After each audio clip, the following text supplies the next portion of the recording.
Hi hello friends, welcome. எல்லாரும் எப்படி இருக்கீங்க? இன்னைக்கு நான் வெந்தயக்கீரை எடுத்துருக்கிறேன். வெந்தயக்கீரை கடையிலான் இருக்கேன். அது கூட கத்திரிக்காய் போட்டு காரக்குழம்பு, தேங்காய் போட்டு வைக்க போகிறேன். நிறைய காரக்குழம்பு பார்த்துருப்பீங்க, தேங்காய் போடாமல் வச்சுருப்பேன். இன்னைக்கு தேங்காய் போட்டு காரக்குழம்பு, புளிக்குழம்புன்னு சொல்லுவாங்க. அதோட கோஸ் சிறுபருப்பு போட்டு பொரியல் பண்ணலான் இருக்கேன். எப்படி பண்ணலாம் பார்க்கலாம்.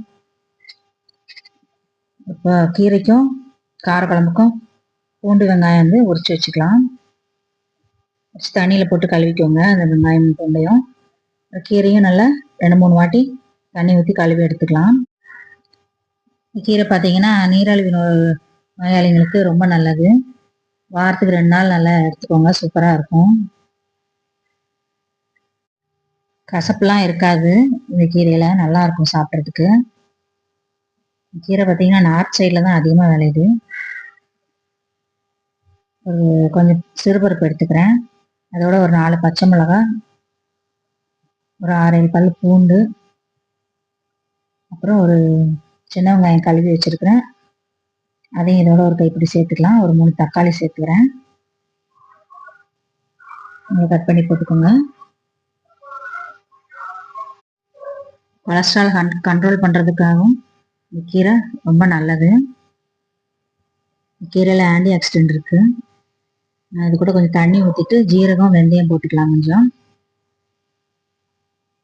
கசப்புலாம் இருக்காது, பயப்படாமல் போட்டு சாப்பிட்டு பாருங்கள், அப்போ தான் நல்லாயிருக்கும். கொஞ்சம் மஞ்சத்தூள் சேர்த்துக்கிறேன். அதோட க்ளீன் பண்ணி வச்சுருக்கிற வெந்தயக்கீரை சேர்த்துக்கலாம். காம்பு இருந்தாலும் பரவாயில்ல, அது நல்லா கடைஞ்சிடலாம். அதெல்லாம் வேஸ்ட் பண்ண வேணாம், காம்போடு சேர்த்து சாப்பிட்டா நல்லது தான் உடம்புக்கு. இதை ஒரு 3-4 விசில் வச்சு எடுத்துக்கலாம். இப்போ நான் காரக்குழம்பு ஒரு 4 கத்திரிக்காய் எடுத்துருக்கிறேன். கத்திரிக்காய் போட்டு காரக்குழம்பு வைக்கலாம். கொஞ்சம் பருப்பு எடுத்துருக்கிறேன் கோஸ் பொரியல் பண்ணுறதுக்கு.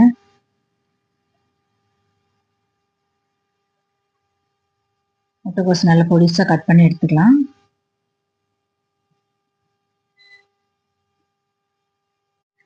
நிறைய டைம் சேனலில் வந்து காரக்குழம்பு தேங்காய் போடாமலே செஞ்சுருப்பேன், நல்லாயிருக்கும்.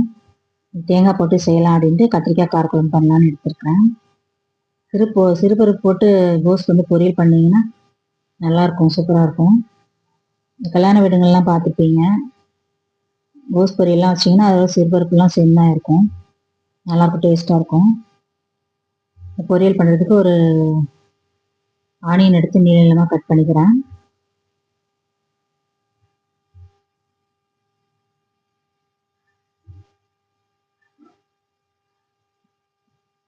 இருக்கட்டும். ஒரு கடாயில் ஒரு 2 டேபிள் ஸ்பூன் எண்ணெய் ஊற்றிக்கோங்க.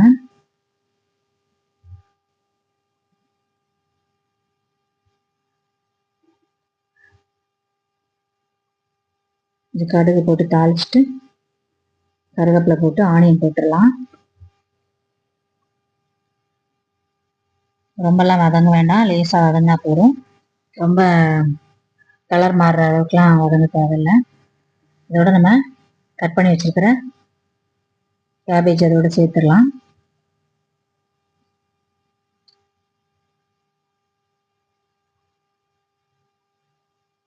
சிறுபருப்பையும் அதோட சேர்த்துடுறேன். சேர்த்து நல்லா மிக்ஸ் பண்ணி விட்டு மூடி போட்டு ஒரு 5 நிமிஷம் குக் பண்ணிக்கலாம்.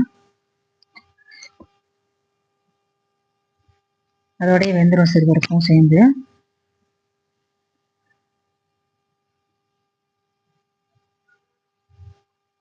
இதுக்கு நம்ம ஒரு மசாலா பார்க்கலாம். கோஸ் பொரியலுக்கு கொஞ்சம் தேங்காய் எடுத்துக்கலாம். 3 டேபிள் ஸ்பூன் எடுத்துருக்கேன். அதோட கொஞ்சம் பூண்டு,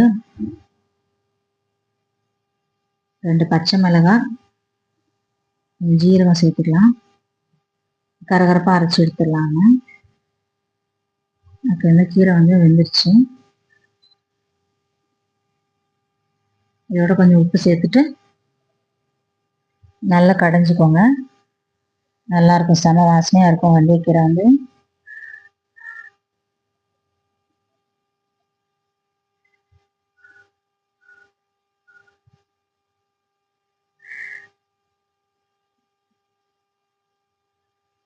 நல்லா மத்து போட்டு கடைஞ்சிக்கோங்க. மிக்சிலலாம் அடிக்க வேண்டாம், நல்லா இருக்காது. இருக்கட்டும். இப்போ கோஸ் வந்து வெந்துருச்சா பார்க்கலாம். வெந்துருச்சு நல்லா கோஸு.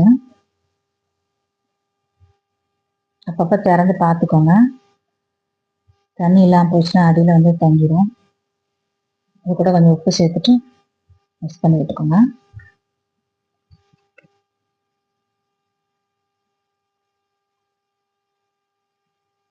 இருக்கட்டும் ஒரு நிமிஷம். அரைச்சி வச்சுருக்கிற தேங்காய் இதோட சேர்த்துடலாம்.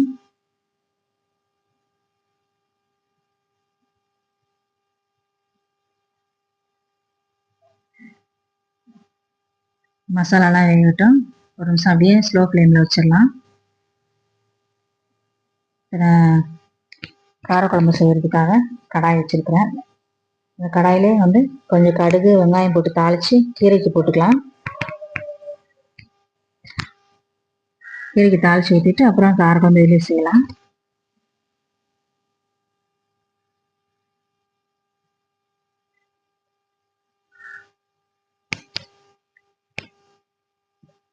நல்லா கொஞ்சம் கலர் மாறினா தான் நல்லாயிருக்கும், வாசனையாக இருக்கும் அது கீரைக்கு ஊற்றுறதுக்கு.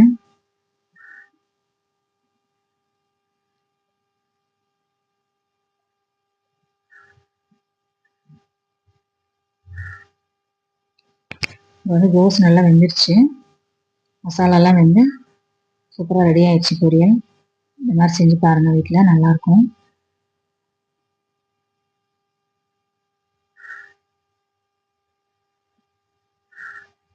ஆனியன் வதங்கிடுச்சு. அதை கீரையில் எடுத்து அப்படியே ஊற்றிக்கலாம்.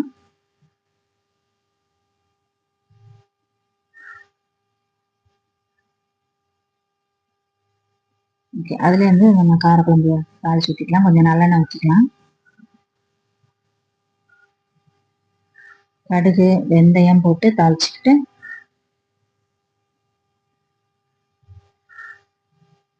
வெந்தயம் கொஞ்சம் நல்லாவே போடுங்க, நல்லாயிருக்கும். உடம்புக்கு ரொம்ப நல்லது வெந்தயம். ரொம்ப கசப்புலாம் வராது. குழம்புல கீரையில் போட்டுலாம் அது பண்ணிங்கன்னா தனியாக சாப்பிடும்போது தான் கசப்பு தெரியும். அதோட உரிச்சு வச்சிருக்கிற பூண்டு வெங்காயம் சேர்த்து வதக்கிக்கலாம். கருவேப்பிலை தக்காளி எல்லாமே போட்டு நல்லா வதக்கிக்கோங்க.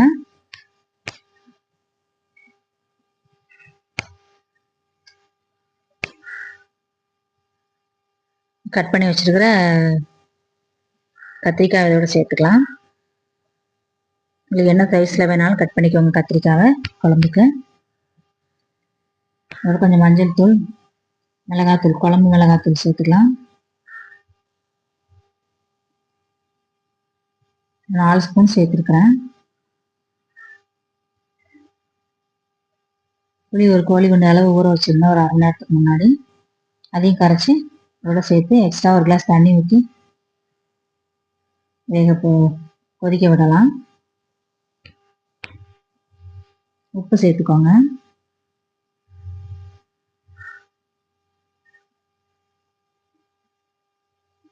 காரக்குழம்புக்கு கொஞ்சம் தேங்காய் போட்டுக்கலாம்.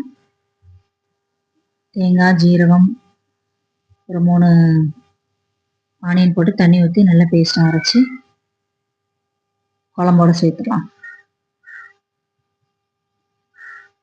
பெரும்பாலும் நான் காரக்குழம்பு வந்து தேங்காய் ஊற்றாம தான் வைப்பேன். எனக்காக ஒரு நாள் இந்த மாதிரி செஞ்சுக்கலாம், நல்லாயிருக்கும். டேஸ்ட் கொஞ்சம் சேஞ்ச் ஆகும்.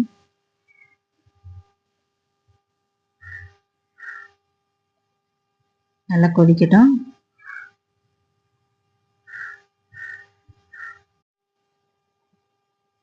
நல்லா கொதிச்சு வந்துருச்சு பாருங்க, அவ்வளோதான், ரெடி ஆயிடுச்சு.